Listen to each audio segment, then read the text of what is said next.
Within 2 years of Carowinds opening in 1973, the park was bankrupt and sold. As attendance had dropped drastically, it was up to new owners to turn things around and try and reach an attendance of 2 million visitors per year. To do so, they would put their hopes on a brand new roller coaster. Grit your teeth, bear the load, enjoy your ride on Thunder Road. You ready for some Southern hospitality and some great family fun? Stick around, because it'll be a scream!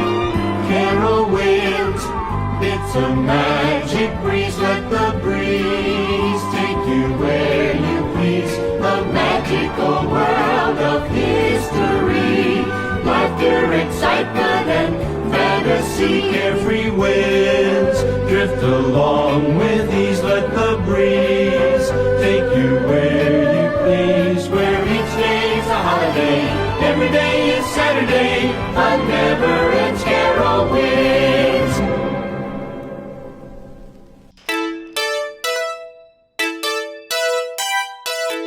Carowinds was the goal of one man, to bring more to the people of the Carolinas. Inspired by Disneyland, that man, Pat Hall, made it come true. Sadly, the reality was that the timing was not going to make it easy, and due to the economy and gas crisis, the beautiful new theme park celebrating the 2 states that it called home went bankrupt, forcing its owner and creator to sell the park for $16 million, $14 million less than it cost to create. There were no prospects that Carowinds could find long-term financing of a $25 million loan borrowed from Wachovia Mortgage in 1971. The park's original creator, Pat Hall, was not happy about the outcome, but he hoped that the new owners would make it better for the people of the Carolinas. After the sale, all future expansion plans were put on hold, and in 1975, just 2 years after opening, Carowinds found itself with a new owner. Taft Broadcasting, in a partnership with Top Value Enterprises, a subsidiary of the Kroger Company, under the name of Family Leisure Centers.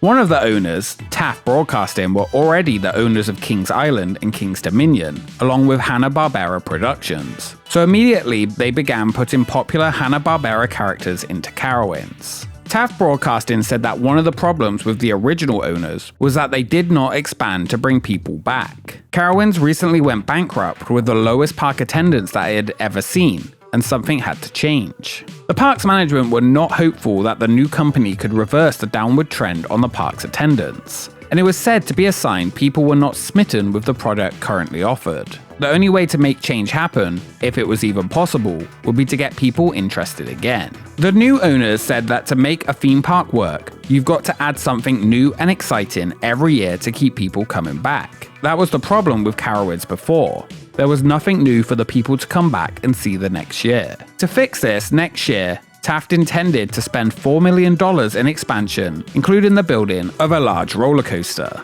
Each year they promised to invest around $3 million and hoped that by 1980, the park would have 2 million annual visitors visiting. Time would tell if this change in strategy would work.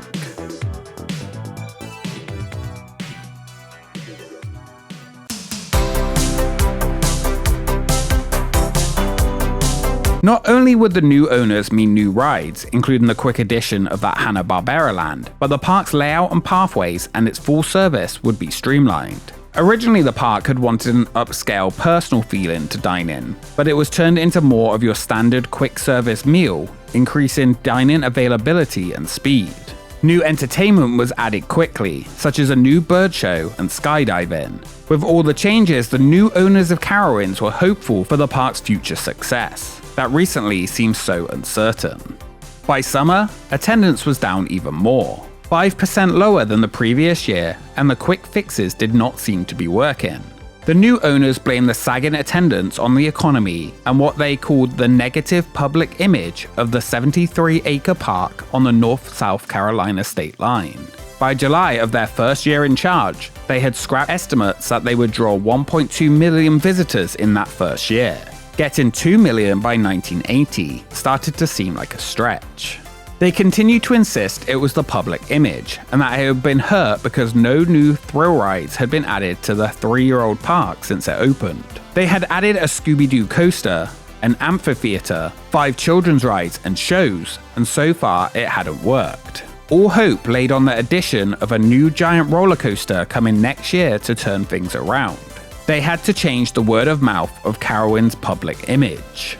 That first year of new ownership for Carowinds closed out its season with a lower attendance than before the sale was made. While opening year attracted nearly 1.3 million visitors, this year only 913,000 people visited Carowinds during the season, a drop of 74,000 people from the previous year. The new owners were committed to their expansion plans and insisted they never really expected to make any money this year, as they didn't really take fully over until January, and there just wasn't enough time to make major improvements for a profitable operation year.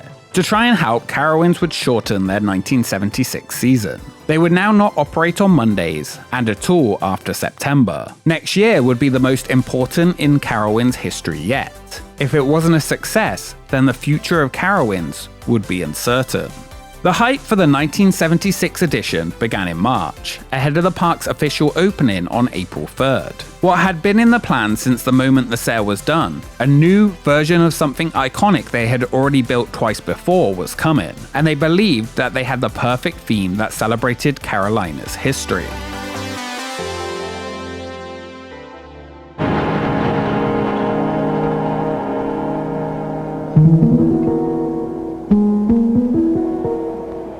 This is a double coaster in the sense that two trains are going to race each other. I'm going to leave that incline and come down side by side through these two tracks to see which one can get home first.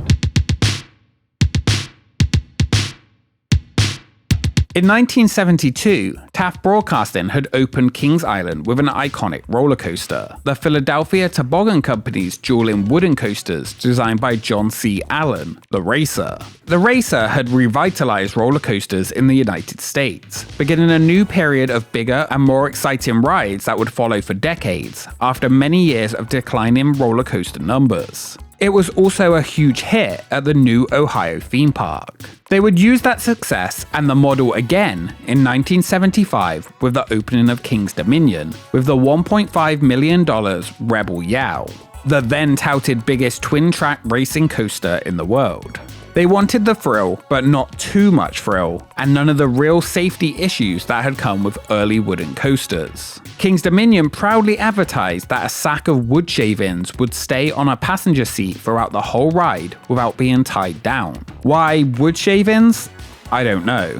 Is that true? Well, I guess I can't really test it, but I'm suspicious. Either way, they were proud that Rebel Yow's drop was 5 degrees steeper than the prototype, the Racer. They were also incredibly proud that these brand new versions of roller coasters would be incredibly smooth, nothing like the roughness of coasters from 40 years ago.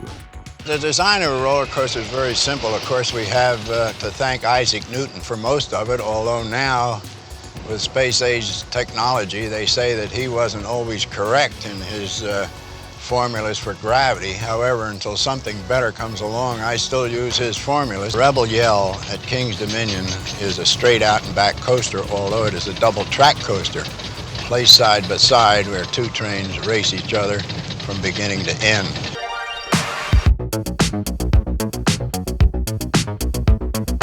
After both the success of Racer and Rebel Yow, they would for a third time hope to bring that success to Carowinds with a slightly longer, taller, faster version.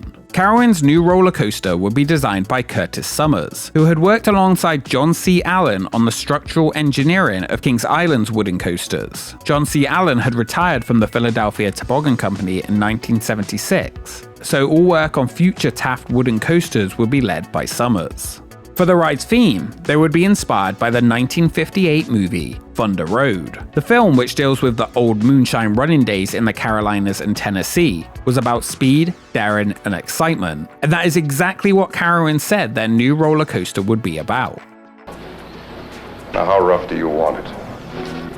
To carry off the theme, personnel at Carowinds wanted to make it as authentic as possible. Artist Don Holbrook found himself creating plastic model cars to inspire the look of the coaster trains. Using vintage 1950s cars, which were only about 20 years old at that point, he carved out rough shapes of the car fronts in foam. One was based on the 1955 Chevy, and the other a 1957 Ford. Using 400 pounds of clay added to the foam, he sculpted the final likeness of the old cars seen in the movie. A fiberglass specialist then covered the clay model with layers of fiberglass that was formed to make the car fronts for the coaster's trains. They were sanded down and coated with 18 layers of paint from the paint crew to make the train fronts. A special battery-powered electrical system was installed so the headlights and parking lights for the coaster's train actually worked while in operation. The trains themselves were originally used on another PTC coaster, Jetstream at Riverview Park in Chicago, which ceased operation in 1967. The trains each represented one side of an illegal moonshine car chase, one representing the moonshiner and the other the sheriff. They had to get approval from the local police department to put mock sheriff badges on the trains. The roller coaster originally only featured 2 trains, one for each track.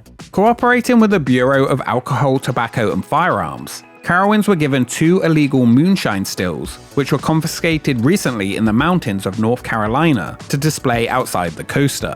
Carowinds began producing commercials advertising the Thunder Road theme using parts of the movie soundtrack. To get employees in the mood, they repeatedly showed the movie Thunder Road as part of work training.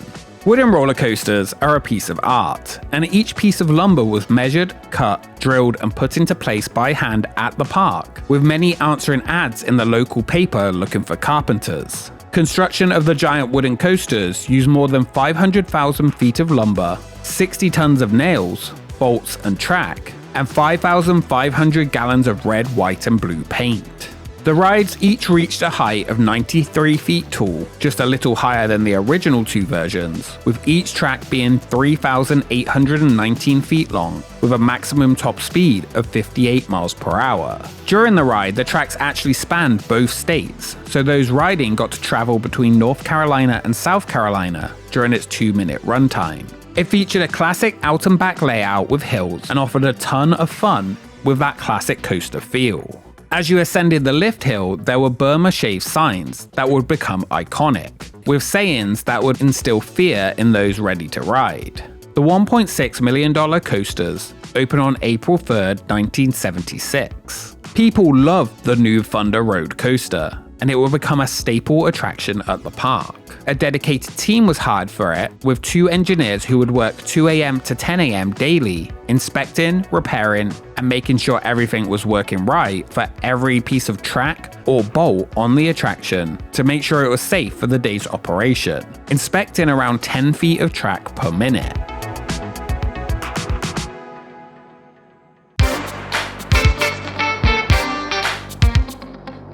By June 1976, Carowinds' hope for an increase in attendance were looking promising. With a combination of the new thrilling coaster and big-name musical acts, updates in operations, and a huge marketing budget of $750,000, within 47 days, 465,000 people had visited, nearly 100,000 higher than the previous year. With the $750 ticket and a per-person average spending of nearly $10, it was looking like the start of something more successful. Currently, only 20% of visitors were returning within the season, and that was what they wanted to boost. While it looked promising, attendance strengths and weaknesses continued to be monitored closely, and right away, plans for another major addition was on the drawing board for the following year. For 1976, with the addition of Thunder Road, Carowinds exceeded its previous year's attendance and matched 1974 with 980,000 visitors. While an improvement, it did not hit expectations of over 1 million, though the shorter season had to be taken into account. The trend upwards, though, was positive, and it was Thunder Road that was given the credit for reversing a 2-year attendance decline.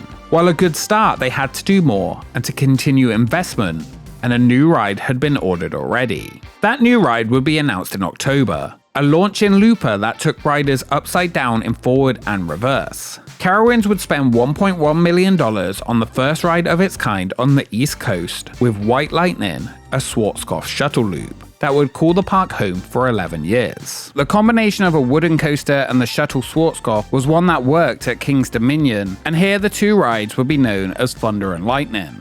Thunder Road remained incredibly popular, bringing people to the park, and the new addition of White Lightning helped even more. By the end of 1977, it was official. Carowinds was back. 1977 saw for the first time since opening year 1 million visitors during the season.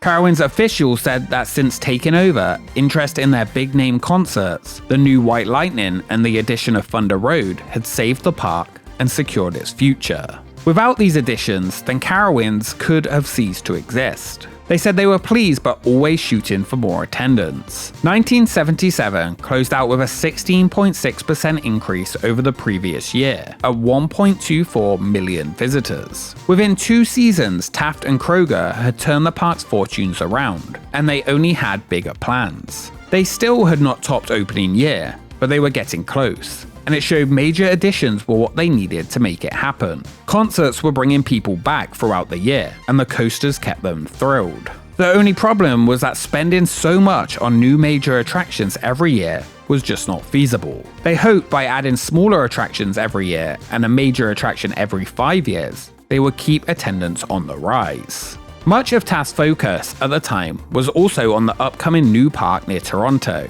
1978 saw no new additions, but more guest comforts for the park. It proved once again that new attractions were the only way to increase attendance, as the park closed out with an attendance drop.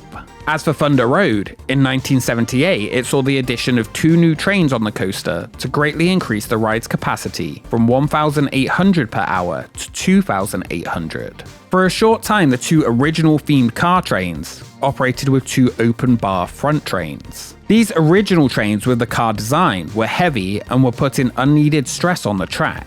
The park even tried removing a road to make the stress lower, but eventually they would put the original car front V-shape on from Riverside Park, removing the awesome car theming.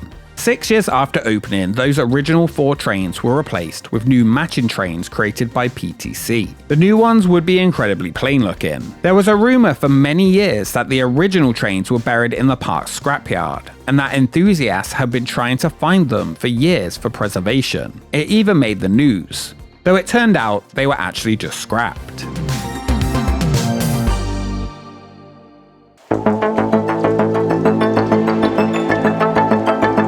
Carowinds' biggest coaster yet would come in 1980, with the addition of the Carolina Cyclone, the first in the world to have 4 inversions. The Taft era was firmly about adding big rides and showing big-name acts to bring locals in. As they added more and more throughout the 80s, attendance slowly continued to rise.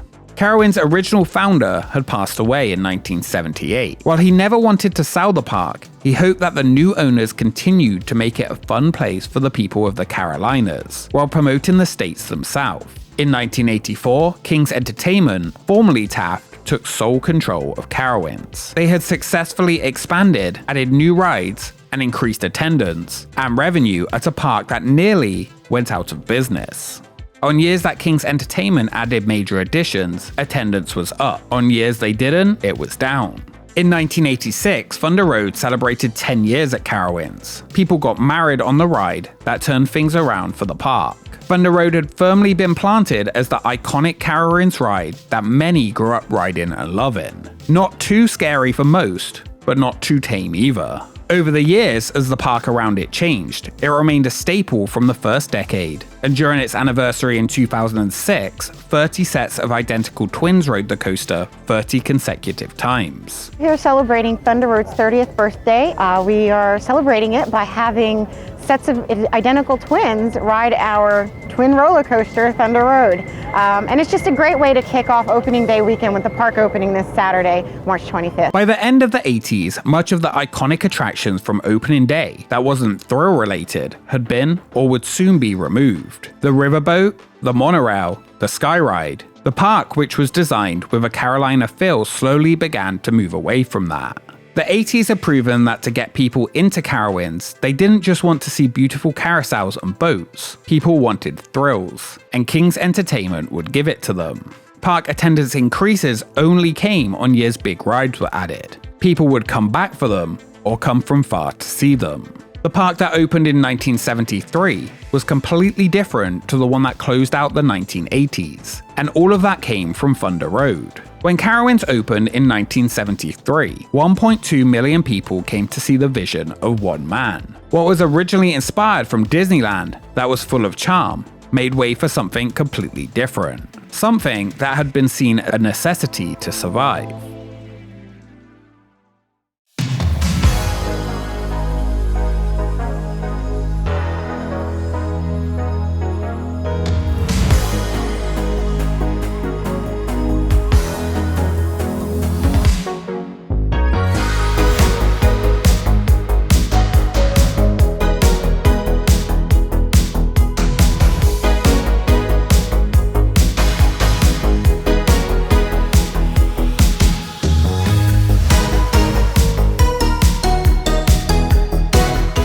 Throughout those changes, Thunder Road would remain, the ride that began the thrill-focused amusement park that would continue to today. During 1995, one side of the track was reversed to run backwards, offering a different, yet even more terrifying experience. Much of the original theming that surrounded the ride was removed over the years or moved to different areas of the park. In 1996, a new sign was added, and it was given the slogan, "Fast as Lightning." During 2007, sections of the ride were fully retracked and reworked by Great Coasters International. Many people were starting to comment on the roughness of the iconic coasters, as over time, newer, more modern offerings began to offer smoother rides. After 39 years, Thunder Road took its final ride on July 26, 2015. The coaster that many people grew up riding was their first coaster, the one that saved Carowinds, would be closed. The park were planning a huge expansion and wanted to expand their water park. To do so, Thunder Road would have to be removed. A huge backlash followed from fans of the park. Thousands signed petitions to try and save it. The roller coaster was iconic, and people wanted it to remain for years to come. In reality, now owned by Cedar Fair, it wouldn't help. The wooden coaster cost a lot to maintain and was set to be a new wave pool and slides for the water park. The park's official reason for removing the coaster was that ridership was just low for it. A farewell celebration was held, and for the first 100 riders each morning, they will receive a Thunder Road poster and button. The ride closed with competition winners riding the final trains. The roller coaster that essentially saved Carowinds was torn down. Parts of it was donated to the ride's original inspirations, the Racer, and the now renamed Rebel Yow, Racer 75. Today you wouldn't even really know the roller coaster was there, except for Easter eggs around the park honoring its history. But hey, at least we still have Hurler. Now how rough do you want it? When Intimidator was renamed to Thunder Striker, the area it sat in was renamed Thunder Road. Posters and Easter eggs can be found around the station of Copperhead Strike and within some restaurants. While it nearly marks 10 years since its removal, its legacy has never been forgotten by the thousands and thousands of people who rode it. For many, the removal of Thunder Road remains one of the biggest losses in the park's history. If you ask fans of Carowinds what ride they miss the most, the answer will often be Thunder Road. Without Thunder Road, we wouldn't have had anything that followed in Carowinds' over 50 years of history. It was the first big coaster for many, and it will always be an iconic attraction that I hope continues to be remembered fondly and will always be missed. A roller coaster that not only saved Carowinds, but came from the time when wooden roller coasters reigned supreme, that I will continue to always argue are the most memorable roller coasters in existence that you just get off smiling. Wooden roller coasters are art, and we often don't get to see them enough. And that was exactly what Thunder Road was. Art.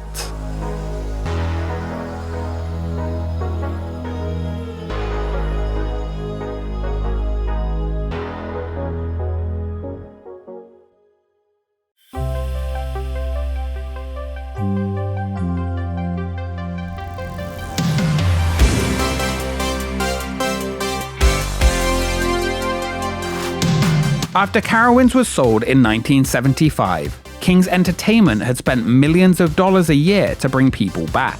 It wouldn't beat the attendance numbers of the opening year until 1988 with the addition of Whitewater Falls. Thunder Road had saved Carowinds, but something was going to happen that would propel the park into the top 50th attended parks in the world, nearly doubling that attendance and finally sending it into the 2 millions. Carowinds was about to enter its third era, and all it would take to get there was Paramount.